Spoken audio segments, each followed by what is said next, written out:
Credit Suisse, uno de los bancos más emblemáticos de Europa, está pasando por una grave crisis que ha llevado a su acción a perder cerca del 60% de su valor de mercado, y las probabilidades que se le dan a su quiebra se han disparado. Puede ser este un Lehman Brothers europeo, y su caída generará un efecto dominó que derrumbe el sistema bancario del viejo continente, ya de por sí bajo una fuerte presión producto de la crisis, o tendrá salvación.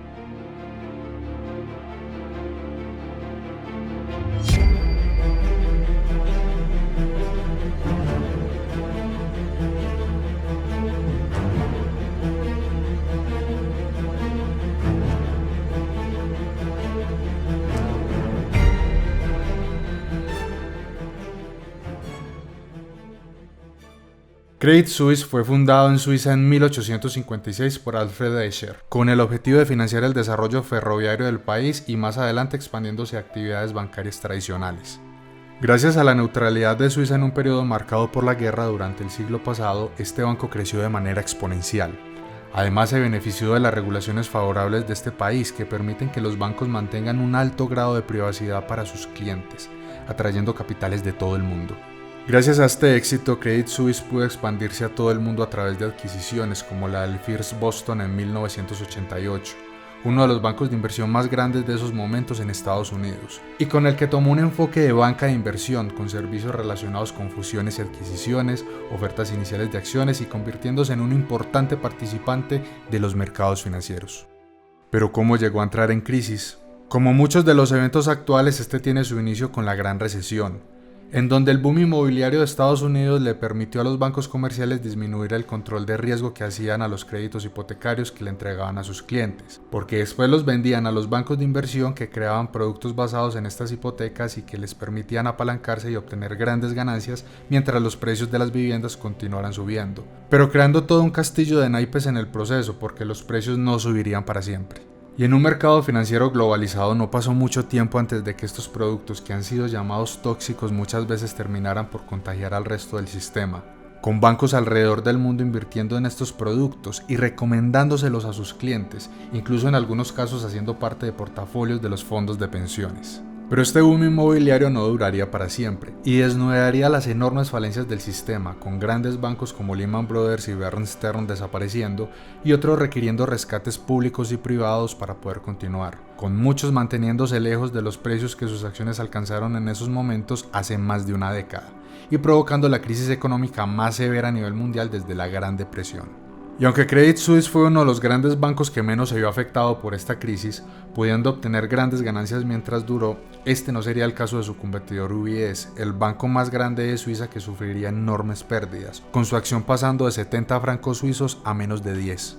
Esto obligó al Banco Central de Suiza a tomar medidas con el fin de hacer mucho más estable el sistema y evitar un colapso futuro del sistema bancario. Una medida que replicaba las tomadas en el resto del mundo y que en general se basaba en mayores requerimientos de capital en los bancos como respaldo para sus operaciones, en especial las más riesgosas, lo que implicaba un menor uso del apalancamiento y un menor riesgo. Pero estas medidas disminuirían los retornos de Credit Suisse en las operaciones de banca de inversión y mercados financieros, haciendo que el banco decidiera enfocarse en su gestión de patrimonio, en donde asesoraban a sus clientes más ricos en el manejo de su dinero. Y bajo la dirección de Tidjane Thiam, su banca de inversión en actividades de mercados financieros pasaron de generar el 52% de los ingresos del banco en el primer trimestre del 2015 al 35% en el primer trimestre del 2018. Pero sería bajo su dirección que Credit Suisse tendría el primero de una serie de escándalos que los llevarían a su precaria situación actual. Iqbal Khan, el director de gestión de patrimonios, estaba posicionándose para ser el sucesor de Thiam, pero una serie de altercados personales triviales y tensiones profesionales relacionadas con el poder dentro del banco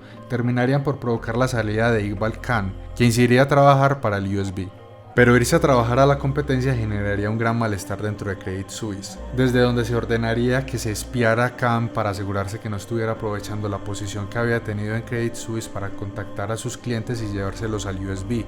aprovechándose de la información de su anterior cargo, algo que terminaría por filtrarse al público y deterioraría la imagen de Thiam, que aunque no pudo comprobarse que hubiera tenido alguna relación con la orden de espionaje, este escándalo terminó provocando que saliera del cargo en el 2020. Aunque Credit Suisse había enfocado la mayor parte de su negocio en gestión de patrimonio y banca privada, aún mantenía una parte en los mercados financieros, en donde prestaba los servicios de broker para fondos de inversiones. Uno de ellos fue Archegos Capital, que a través de operaciones con derivados logró mantener posiciones sumamente apalancadas ocultas para los bancos a través de los cuales hacía operaciones, como era el caso de Credit Suisse. Y cuando estas posiciones tuvieron malos resultados, Archegos no pudo cumplir con las llamadas al margen, generándole pérdidas a Credit Suisse, Morgan Stanley, Goldman Sachs, entre otros, pero con Credit Suisse siendo el más afectado y llegando a perder más de $5.000 millones,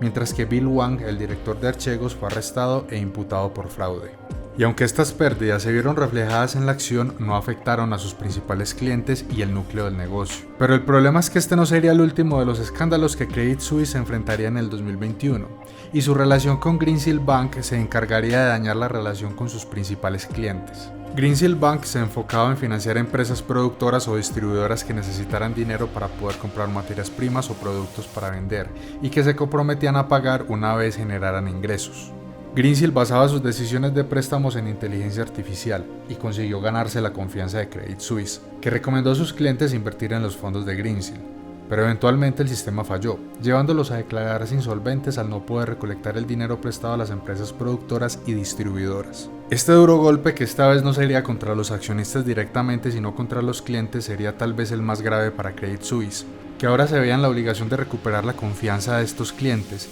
y buscar mitigar el daño, pero seguramente con muchos clientes yéndose a otras instituciones. Y de cada uno de estos casos se puede hacer un video completo, y Credit Suisse los enfrentó todos en un mismo año. Pero fueron simplificados y resumidos para exponer la situación actual. Y estos no serían los únicos escándalos que mancharían el nombre de esta institución, que también ha sido acusada de ayudar con el lavado de dinero de narcotraficantes búlgaros y de haber prestado dinero a los oligarcas rusos, que por sí no es malo, pero que de acuerdo con el Financial Times, Credit Suisse intentó ocultar destruyendo todos los documentos relacionados con los tratos una vez comenzaron las sanciones, por mencionar algunos de los escándalos que formaron parte de un extenso repertorio. Todo esto se ha visto reflejado en el precio de la acción, que acumula una caída del 60% en el último año, y para el tercer trimestre del 2022 Credit Suisse anunció una pérdida de 4.000 millones de francos suizos. Con la tasa de cambio cercana a la paridad es una cifra similar en dólares, es decir, una pérdida neta de cerca del 40% de su valor de mercado actual en un solo trimestre.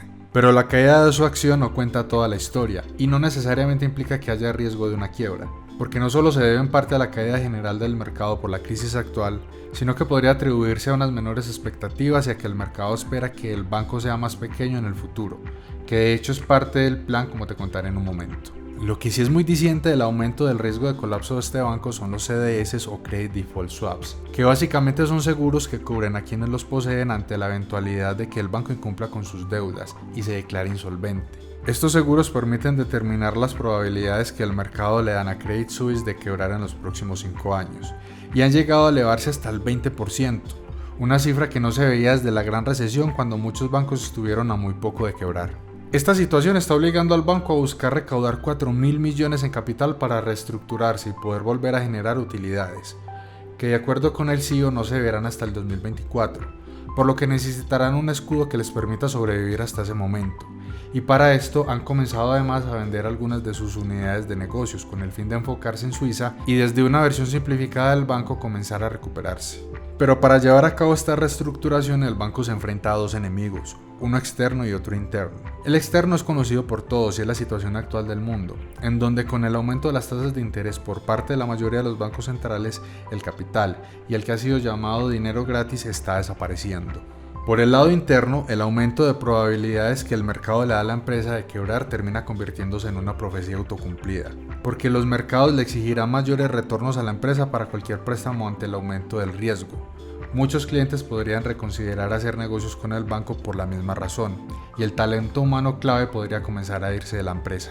Malas expectativas hacen que cualquier empresa tenga problemas para operar, pero malas expectativas en un ambiente tan complejo como el actual, y en especial en un banco, terminan por provocar la entrada en peligrosos círculos viciosos de los que será muy complejo salir. Y antes de darte mi opinión respecto a la pregunta que muchos tienen, y es si Credit Suisse puede ser un Lehman Brothers europeo en esta crisis, te recuerdo que tenemos un curso gratuito sobre la bolsa de valores, al que puedes acceder a través del link que te dejaré en la descripción. También podrás recibir información de nuestros servicios para que aprendas a moverte en los mercados aprovechando las oportunidades que estas crisis generan.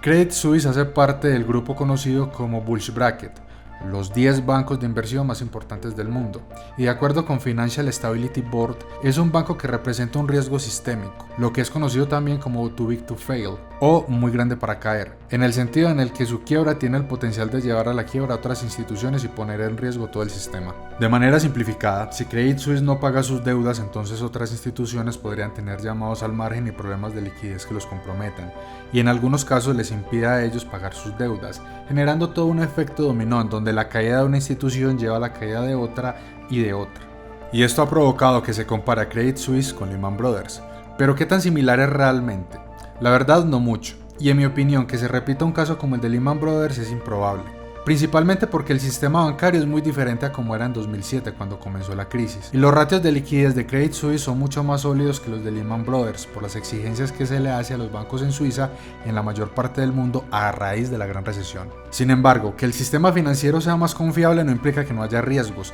y Credit Suisse, como se mencionó hace un momento, no es inmune a todo lo que está pasando a nivel económico en el mundo, pero que en mi opinión podría llevar al banco a una reducción más que una quiebra como la de Lehman Brothers. Pero el riesgo no es bajo. Y es que al ser un banco con operaciones en casi todo el mundo, los eventos actuales ponen una enorme presión sobre sus ya deterioradas finanzas. La inflación que surgió en todo el mundo, al igual que el aumento de las tasas de interés para enfrentarla, han provocado la caída de los mercados y una ralentización de la economía en general, con un menor apetito por los créditos producto del aumento de las tasas de interés. La deuda se aumentó considerablemente en la mayoría de los países, haciendo que cualquier ayuda o rescate por parte de los gobiernos a este o cualquier otro banco sea improbable. Y esta apretada situación para tantos países y empresas hace que todo el sistema esté en un alto riesgo y con poco margen de maniobra, haciendo que el proceso de reestructuración se dé en un momento sumamente difícil, y aunque por el momento Credit Suisse no parezca tener las características de Lehman, es claro que el panorama internacional es muy complejo para el banco suizo, que de caer podría ser la gota que derrame el vaso en el viejo continente,